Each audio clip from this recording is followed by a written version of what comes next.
NCET അഥവാ national common entrance test 2024 admit card റിലീസായിട്ടുണ്ട്.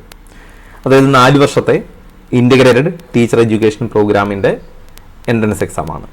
അപ്പോൾ അതിൻ്റെ അഡ്മിറ്റ് കാർഡുമായിട്ട് ബന്ധപ്പെട്ട അല്ലെങ്കിൽ എക്സാമുമായിട്ട് ബന്ധപ്പെട്ട കാര്യങ്ങളാണ് ഈ വീഡിയോയിൽ. എക്സാമിനേഷൻ്റെ സ്കീം നോക്കുക. NCET എക്സാം കമ്പ്യൂട്ടർ ബേസ്ഡ് ആണ്, CBT എക്സാമാണ്. അതിൽ സബ്ജക്റ്റ് ഡീറ്റെയിൽ നോക്കുക. 38 ഡിഫറെൻറ്റ് ലാംഗ്വേജ് ഉണ്ട്. അതിൽ 2 ലാംഗ്വേജ് കുട്ടി എന്തായാലും ചൂസ് ചെയ്തിട്ടുണ്ടാവും. ആ 2 ലാംഗ്വേജിൽ എക്സാം ഉണ്ടാവും. അപ്പോൾ 23 ക്വസ്റ്റ്യനാണ് ഒരു ലാംഗ്വേജിൽ നിന്നുണ്ടാവുക. അപ്പോൾ ഒരു ലാംഗ്വേജിൽ 23 ക്വസ്റ്റ്യൻ, അതിൽ 20 ചെയ്താൽ മതി. അങ്ങനെ നിങ്ങൾക്ക് 46 ക്വസ്റ്റ്യൻ കിട്ടും. ഓരോ ലാംഗ്വേജിൽ നിന്നും 20 വീതം ക്വസ്റ്റ്യൻ നിങ്ങൾ ചെയ്യണം. പിന്നെയുള്ളത് 26 ഡൊമൈൻ സബ്ജക്റ്റാണ്. അതിൽ ഏതെങ്കിലും 3 സബ്ജക്റ്റാണ് കുട്ടി ചൂസ് ചെയ്തിട്ടുണ്ടാവുക. അപ്പോൾ അതിൽ ഓരോ സബ്ജക്റ്റിനും 28 ക്വസ്റ്റ്യൻ വീതം കിട്ടും. 25 ചെയ്യണം. ഒരു സബ്ജക്റ്റിന് 28, അതിന് 25 ചെയ്യണം. അടുത്തത് 28, അതിലും 25 ചെയ്യണം. അല്ലാതെ എല്ലാത്തിലൂടെ ചേർത്തിട്ട് 25x3 അല്ല. ഓരോ സബ്ജക്റ്റിനും സെപ്പറേറ്റ് 28 ക്വസ്റ്റ്യനും അതിൽ നിന്ന് 25 ചെയ്യേണ്ടത്. ഇനിയുള്ള സെഷൻ 3 ആണ് നിർബന്ധമായിട്ട് ചെയ്യേണ്ട മാൻഡേറ്ററി സെഷനാണ്. ജനറൽ ടെസ്റ്റ് 28 ക്വസ്റ്റ്യൻ ഉണ്ടാവും. 25 ക്വസ്റ്റ്യൻ ചെയ്യണം. ടീച്ചിങ് ആപ്റ്റിറ്റ്യൂഡ് ടെസ്റ്റ് 4ാമത്തെ സെഷൻ, അതും 23 ക്വസ്റ്റ്യനാണ്. 20 ക്വസ്റ്റ്യൻ ചെയ്യണം. അപ്പോൾ എല്ലാ പേപ്പറിലും നിങ്ങൾക്ക് 3 ക്വസ്റ്റ്യൻ എക്സ്ട്രാ ഉണ്ടാവും. ഓപ്ഷൻ, അതായത് നിങ്ങൾക്ക് ചോയ്സ് ആണ്. ആ 28-ൽ 25, അല്ലെങ്കിൽ മുമ്പ് നേരത്തെ പറഞ്ഞ 23-ൽ 20. അങ്ങനെയാണ് എക്സാം വരിക. ഇനി ഇത് ഒരിക്കൽ കൂടി നിങ്ങൾ നോക്കുക. ആ പ്രോസ്പെക്ടസിൽ അതിൻ്റെ ഡീറ്റെയിൽ പറഞ്ഞിരുന്നു. ലാംഗ്വേജ് 1 23-ൽ 20 ചെയ്യണം. ലാംഗ്വേജ് 2 23-ൽ 20 ചെയ്യണം. ടീച്ചിങ് ആപ്റ്റിറ്റ്യൂഡ് 23-ൽ 20 ചെയ്യണം. ജനറൽ ടെസ്റ്റ് 28-ൽ 25 ചെയ്യണം. ദെൻ ഡൊമൈൻ സബ്ജക്ട്, ഇത് ഓരോരുത്തർക്കും ഓരോന്നാണ്. ലാംഗ്വേജും ഡൊമൈൻ സബ്ജക്റ്റും ഓരോരുത്തർക്കും ഓരോന്നാണ്. പക്ഷേ ഈ ജനറൽ ടെസ്റ്റും ടീച്ചിങ് ആപ്റ്റിറ്റ്യൂഡും കോമൺ ആണ്. ഈ ഡൊമൈൻ സബ്ജക്റ്റുകളിൽ 28-ൽ 25, അതേപോലെ എല്ലാത്തിലും 28 ക്വസ്റ്റ്യൻ ഉണ്ടാവും. 25 ചെയ്യണം എന്ന് പറഞ്ഞാൽ 181 ക്വസ്റ്റ്യൻ ഉണ്ടാവും. 160 ക്വസ്റ്റിൻ്റെ ആൻസർ നിങ്ങൾ ചെയ്യണം. ഇതിൻ്റെ ഡ്യൂറേഷൻ നോക്കുക. 180 മിനിറ്റ്സ്, 3 മണിക്കൂറാണ് നിങ്ങൾക്ക് സമയം ഉണ്ടാവുക. ഇനി അതിൻ്റെ അഡ്മിറ്റ് കാർഡിലേക്ക് വരുന്നു. അതിൻ്റെ അഡ്മിറ്റ് കാർഡ് റിലീസായിരുന്നു. അഡ്മിറ്റ് കാർഡ് ഈ ഒരു പേജാണ്. ആ പേജിൻ്റെ ടോപ്പിൽ തന്നെ നിങ്ങളുടെ റോൾ നമ്പർ ഉണ്ടാവും, കുട്ടിയുടെ പേര്, ജെൻഡർ, കാറ്റഗറി, ഡിസബിലിറ്റി ഉണ്ടോ എന്നുള്ളത്, ആപ്ലിക്കേഷൻ നമ്പർ, ഫാദറിൻ്റെ പേര്, date of birth, state of domicile, ഈ ഡീറ്റെയിൽ ഉണ്ടാവും.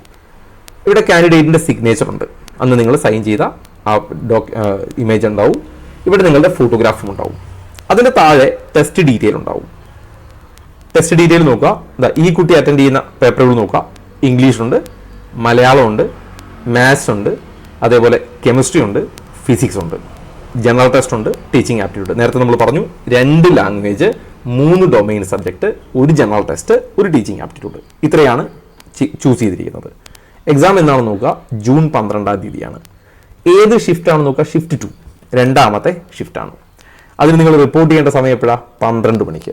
എപ്പോഴാണ് ഗേറ്റ് ക്ലോസ് ചെയ്യുക? 1:30. ഈ 1:30 മുമ്പ് നിങ്ങൾ എന്തായാലും റിപ്പോർട്ട് ചെയ്തിരിക്കണം. 12 മണിയാണ്. 12 മണി തുടങ്ങും. എന്നാലും ഒരുപാട് വൈകാതെ 1:30 മുമ്പ് നിങ്ങൾ അവിടെ നിർബന്ധമായിട്ട് റിപ്പോർട്ട് ചെയ്തിരിക്കണം. പറ്റിയാൽ 12 മണിക്ക് തന്നെ റിപ്പോർട്ട് ചെയ്യുക. ടൈമിംഗ് നോക്കുക. 2 to 5, 2 മുതൽ 5 വരെ 3 മണിക്കൂറാണ്. പിന്നെ ടെസ്റ്റ് സെൻറ്റർ കോഡും ടെസ്റ്റ് സെൻറ്റർ എവിടെയാണെന്ന് നമുക്ക് മെൻഷൻ ചെയ്തിട്ടുണ്ടാവും. അതിന് താഴെ നിങ്ങൾക്കൊരു ഡിക്ലറേഷൻ, സെൽഫ് ഡിക്ലറേഷൻ ഉണ്ട്. ഇവിടെ നിങ്ങളുടെ പേര് എഴുതുക. കുട്ടിയുടെ പേര് ഇവിടെ ഫില്ല് ചെയ്യുക. എന്നിട്ട് റെസിഡൻറ്റ് ഓഫ്, ഇവിടെ നിങ്ങളുടെ പ്ലേസ് എഴുതുക.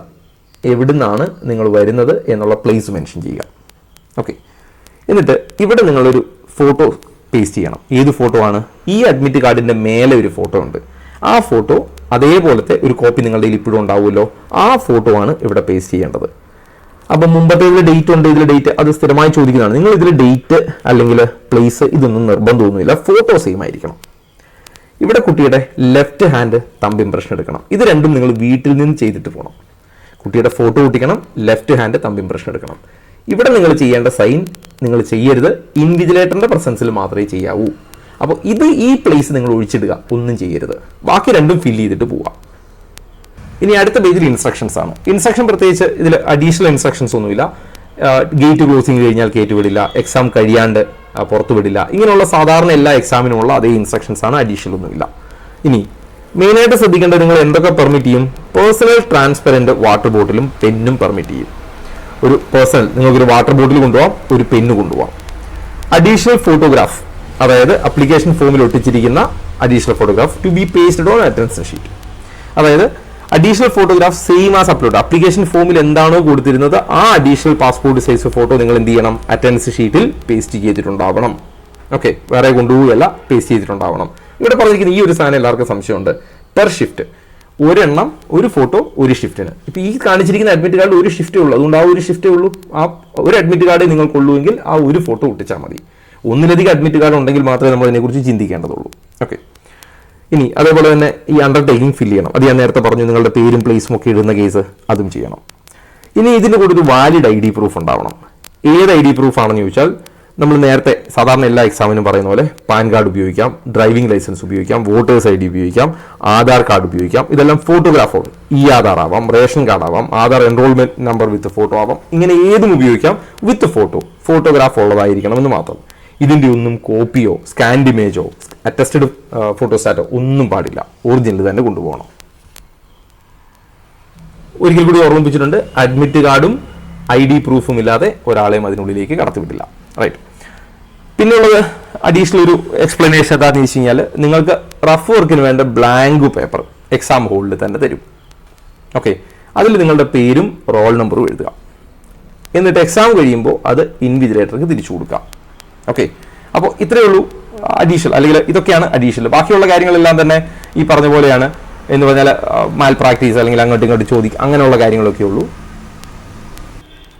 അതേപോലെ ഇതിൽ ഒന്നുകൂടി പറയുന്നുണ്ട്, ഒരു ഡ്രസ് കോഡിന്റെ കേസ്. ഡ്രസ് കോഡ് നമ്മൾ നീറ്റ് ഉപയോഗിച്ച പോലെ തന്നെ, അതായത് മെറ്റൽ ബട്ടൺ ഉള്ളത് ഉപയോഗിക്കാതിരിക്കുക, ഒരുപാട് ഫോൾഡിങ്ങൾ, ഒരു സിമ്പിൾ ടൈപ്പ് ഡ്രസ് ഉപയോഗിക്കുക. അതേപോലെ ഷൂസ് ഉപയോഗിക്കാതിരിക്കുക.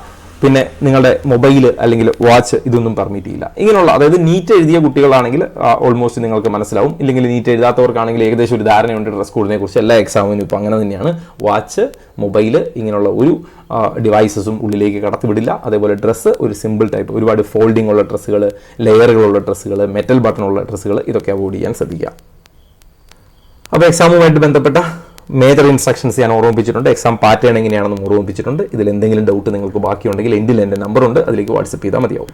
എൻട്രൻസ് സംബന്ധമായ വാർത്തകളും അപ്ഡേഷനുകളും ഏറ്റവും വേഗം ആധികാരികമായി അറിയാൻ സബ്സ്ക്രൈബ് ചെയ്യുക, ബെൽ ഐക്കൺ അമർത്തുക. ഈ വീഡിയോ മറ്റു സുഹൃത്തുക്കളിലേക്കും ഷെയർ ചെയ്ത് നൽകുക.